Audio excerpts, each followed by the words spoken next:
This is me, Madiha Imam, your maths teacher, and this is the video of week 5th and 6th. Let's revise the topics multiplication and time.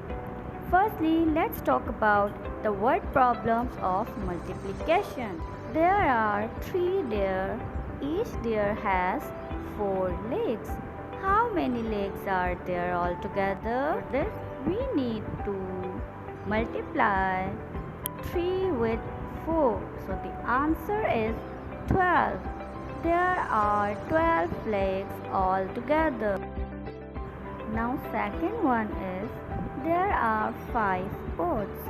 There are 2 stalks of flowers in each pot. How many stalks of flowers are there altogether? So here we multiply 5 with 2. So 5 2s are 10. There are 10 stalks of flowers all together.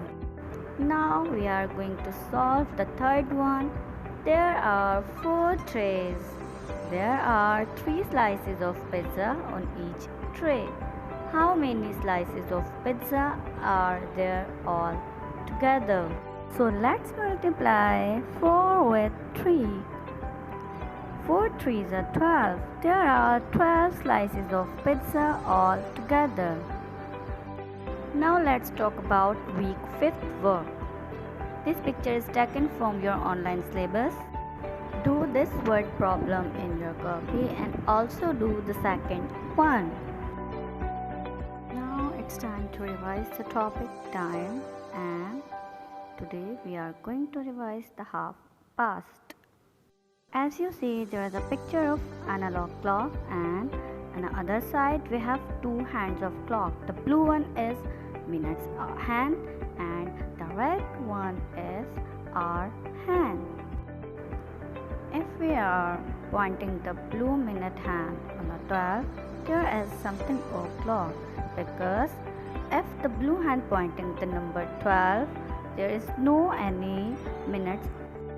If we put the red short hour hand at 2, that means it's 2 o'clock, and there is no any minute pass. And the time fact is that the blue big hand takes 60 minutes to cross 1 hour. So that means the time is 3 o'clock. Now the blue minute hand is pass from 12 to 6. That means it takes 30 minutes, and the red hour hand is mid of the 3 and 4. So the time is 3:30. Now let's discuss about the homework of week 6. In week 6, we will do just 2 tasks, first and second. The first task is that draw any 2 clocks and write their times, and do this work is from your copy. Draw any cartoonic clock with color paper in your copy. Now it's time to say goodbye. Thank you. Allah Hafiz.